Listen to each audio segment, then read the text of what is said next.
నమస్తే. ఇన్నాళ్ళు నన్ను సపోర్ట్ చేస్తూ, ఎంకరేజ్ చేస్తూ మీ ప్రేమని నాకు అందిస్తున్న ప్రతి ఒక్కరికి కృతజ్ఞతలు. అలాగే ఈ వీడియో కూడా ఖచ్చితంగా మీకు ఉపయోగపడుతుంది. లైక్, షేర్ అండ్ సబ్స్క్రైబ్ చేసి మీ సపోర్ట్‌ని నాకు అందించండి. అలాగే ఈ వీడియో పట్ల మీకున్న అభిప్రాయాన్ని కామెంట్ సెక్షన్‌లో కామెంట్ చేసి తెలియజేయండి. ఇప్పుడు వీడియోని చూద్దాం. జ్యోతిష్య శాస్త్రం ఒక అద్భుతం. వేదాంగమైన జ్యోతిష్య శాస్త్రం అనేటువంటిది మానవ జీవన గమనానికి ఒక వరం. జ్యోతిష్య శాస్త్రం నీ జీవితంలో వెలుగునింపే ఒక భాష. ఆ భాష నీకు అర్థమైతే ప్రకృతి నీతో మాట్లాడుతుంది. అస్ట్రాలజీ నేర్చుకోవాలి అనుకునే వారికి అద్భుత అవకాశం. మురళీధర శర్మ గారి అస్ట్రాలజీ క్లాసెస్ అతి త్వరలో మొదలు కాబోతున్నాయి. 100% జాబ్ గ్యారంటీ. వివరాల కొరకు సంప్రదించండి. నమస్తే, వెల్కమ్ టు అవర్ ఛానల్. నేను పద్మిని. ప్రస్తుతంతో పాటు ప్రముఖ ఆధ్యాత్మికవేత్త, జ్యోతిష పండితులు, హస్త సాముద్రిక నిపుణులు వైవిఎస్ఎస్ గిరిరావు గారు మనతో పాటు ఉన్నారు. మాట్లాడదాం. నమస్కారం అండి. నమస్తే అమ్మా. ముందుగా మీకు రాఖీ పౌర్ణిమ శుభాకాంక్షలు అండి. రాఖీ పౌర్ణిమ ఈసారి పౌర్ణిమ అంటేనే చాలా చాలా పవర్ఫుల్ డే. ఖచ్చితంగా అది సోమవారం నాడు వస్తోంది అంటే మరీ మరీ పవర్ఫుల్ గా చెప్పుకోవచ్చు. ఎందుకంటే అది పౌర్ణిమ, అమావాస్య రెండు చంద్రుడికి సంబంధించి, శ్రావణ సోమవారం చంద్రుడికి సంబంధించిన రోజు. సోమవారం శివుడికి ఎంతో ప్రియమైనటువంటి రోజు. శివుడి మీద అలంకారంగా ఉంటాడు చంద్ర భగవానుడు కాబట్టి. అలాగే రాఖీ పౌర్ణిమ, చంద్రశేఖర పాహిమా. శ్రావణ మాసం ఏమో విష్ణువుకి ప్రీతికరము, సోమవారం ఏమో శివుడికి ప్రీతికరము. శ్రావణ సోమవారం వస్తుంది కాబట్టి శివుడికి కూడా చాలా ప్రీతికరంగా చెప్తున్నారు. ఇద్దరికి అభేదం. మరి ఎలాగండి ఈ శ్రావణ పౌర్ణిమని ఎంత వైశిష్ట్యంతో వస్తోంది, ఎలా వినియోగించుకోవచ్చు? అంటే ఇప్పుడు ఈ ధార్మిక విషయాలకు వస్తే మేమేం చేస్తామంటే జనరల్గా శ్రావణ పౌర్ణమికి, ఈ రాఖీ పౌర్ణమి అందరికీ తెలుసు. ఈ వైదిక ధర్మం పాటించే వాళ్ళందరూ కూడా మేము ఇప్పుడు గర్భాలయంలోకి వెళ్ళాలంటే ఎవరికి అర్హత అంటే ప్రతి బ్రాహ్మణుడు వెళ్ళడానికి లేదు. ఉపనయనం చేసుకున్న వాళ్ళు మాత్రమే గర్భాలయంలోకి. ఉపనయనం చేయని వాళ్ళని రానేరా? రానిడు. ఓన్లీ ఉపనయన అర్హత చేసుకున్న వాళ్ళు మాత్రమే అర్హత ఉంటుంది. విష్ణువుకి, శివుడికి అలా ఏమి ఉండదు కదా. అంటే శివాలయాలకు వెళ్ళి ఏంటంటే ధూళి దర్శనం ఉన్నప్పుడు అందరూ వెళ్తారు, irrespective of caste, irrespective of community and age, అందరూ వెళ్తారు. ధూళి దర్శనం వేరు. అలా కానీ అర్చన చేయాలంటే, అర్చన చేయాలి అంటే స్వామివారికి షోడశోపచారాలు చేసి అర్చన చేసేది ఏంటంటే, ప్రతిష్ఠ జరిగినటువంటి యంత్రం వేసి ప్రతిష్ఠ చేసిన విగ్రహాలు చేయాలంటే ఉపనయన అర్హతగా తీసుకుంటారు. ఏదో బ్రాహ్మలే వెళ్ళాలి అనే ఇది కాదు, ఆ గాయత్రికి ఉన్నటువంటి మహిమ అంతేనండి. జంధ్యానికి ఉన్నటువంటి మహిమ, జంధ్యానికి ఇచ్చే విలువ వాళ్ళకి ఏంటంటే ఆ బాధ్యత అనమాట. అదేంటంటే ఈ గాయత్రి చేసినప్పుడు ఏంటంటే, ఈ గాయత్రి మంత్రం ఏదైతే చేస్తుంటారో వీళ్ళు జీర్ణ యజ్ఞోపవేతం అంటే మామూలుగా ఏదన్నా మైలో పురుడో లేదా ఏంటంటే శవదహనానికో వెళ్ళినప్పుడు ఏంటంటే మామూలుగా మార్చుకుంటారు జీర్ణం. దాంతో పాటుగా ప్రతి పౌర్ణమికి, శ్రావణ పౌర్ణమికి ఖచ్చితంగా కూడా యజ్ఞోపవేతం, నూతన యజ్ఞోపవేతం తీసుకోవడం అనేది ప్రశస్తమైనది. అందుకే అది జంధ్యాల పౌర్ణమి అంటారు. ఇంకోటి ఏంటంటే మతాంతరంలో ఏంటంటే మనకి గాయత్రి జయంతి కూడా ఆ రోజు అంటారు. మనకి దీంతో ప్రశస్తమైంది ఏంటంటే ఆ రోజు ఈ గాయత్రి జపానంతో ఏంటంటే గాయత్రి జయంతి కూడా అంటారు. అంటే కొంతమంది దక్షిణ భారతదేశం, ఉత్తరప్రదేశం కొంచెం తేడా ఉన్నప్పటికీ జ్యేష్ఠ పౌర్ణమితో పాటు ఏంటంటే శ్రావణ పౌర్ణమికి గాయత్రికి ప్రధానంగా చెప్తారు. అందుకని ఏం చేస్తారంటే, మీరు సంవత్సరం మొత్తంలో ఎప్పుడు ఉపనయనం జరిగినా సరే ఉపాకర్మ అంటే మౌంజీ విమోచనం అంటారు. అంటే యాక్చువల్గా శాస్త్రంలో ఉన్నది ఏంటంటే, మనకి పెళ్లి చేసేటప్పటికీ అరుంధతి నక్షత్రం జీవితం అంటే యాక్యురేట్ గా నక్షత్రాన్ని చూసేటువంటి దృష్టి ఉన్నవాడికి ఆయుష్ దీర్ఘాయుష్ ఉంటుంది లెక్క.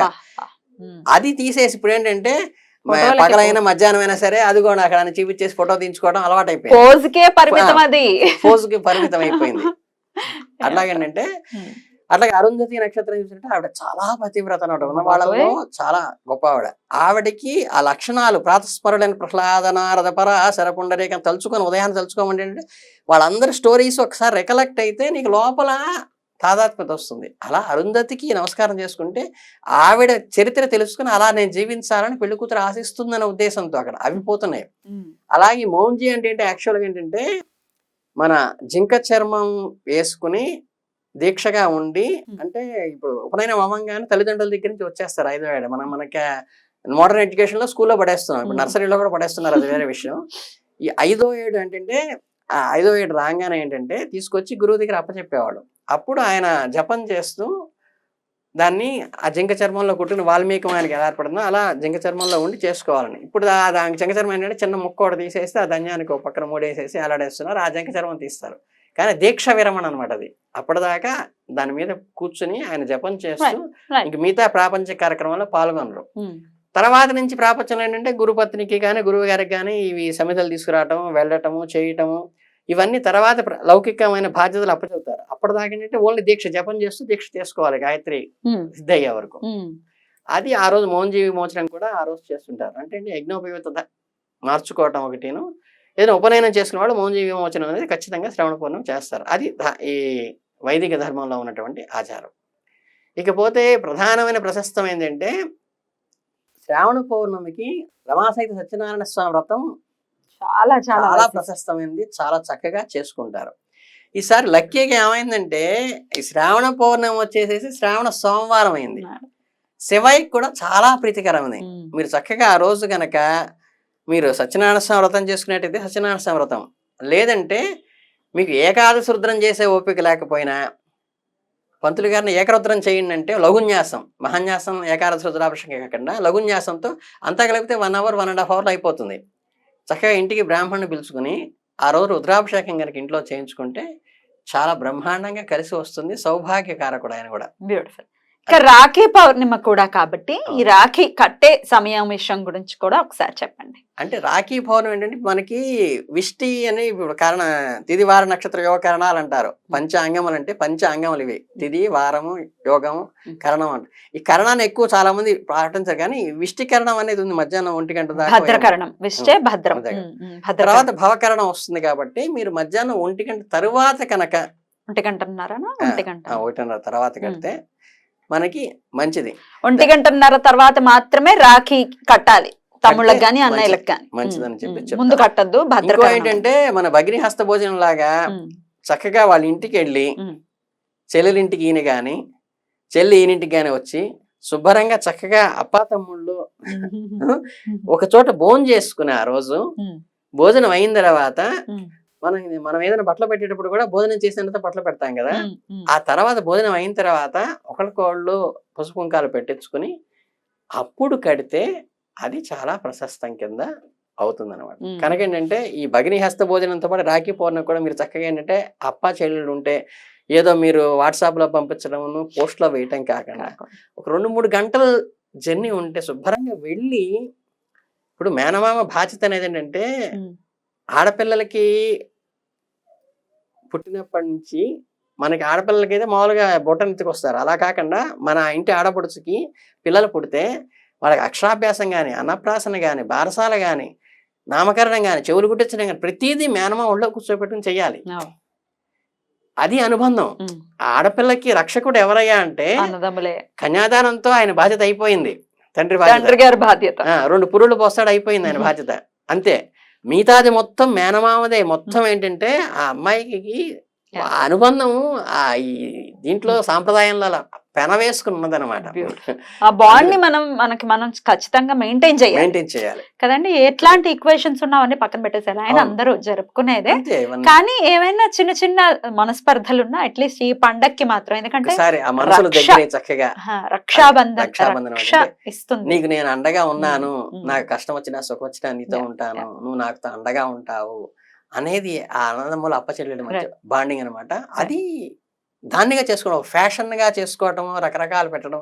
ఇంకోటి ఏంటంటే కొంతమంది ఆ రోజు కట్టించుకుని తీసేస్తుంటారు. ఇప్పుడు నేనున్నాను, కింద సంవత్సరం మా అక్కయ్యలు కట్టిన రాఖీ ఇంకా ఉంది. ఇది కట్టిన తర్వాత ఇప్పుడు తీస్తారా? ఇప్పుడు కట్టే ముందు తీసేసి పాత తీసేసేసి మళ్ళీ అంటే ఏంటంటే ఇలా ఉంచుకునే వాళ్ళు కూడా అఫెక్షన్ ఉన్న వాళ్ళు ఉంటారు. వాళ్ళకి వేసేటప్పుడు ఏంటంటే ఇవన్నీ లౌకికంగా కనిపించిన చిన్న చిన్న జాగ్రత్తలు, ఈ కొనమైన చెంకీలని లేకపోతే ఏంటంటే స్టీల్ ఇవి ప్లేట్లు అవి పెడుతుంటారు, అవి ఇట్లా అన్నప్పుడు గుచ్చుకోవటము అలా చేస్తున్నాయి. అందుకని ఏంటంటే అవి అట్లా కొన్ని ఏంటంటే గరుగ్గా గుచ్చుకునే ఉంటాయి.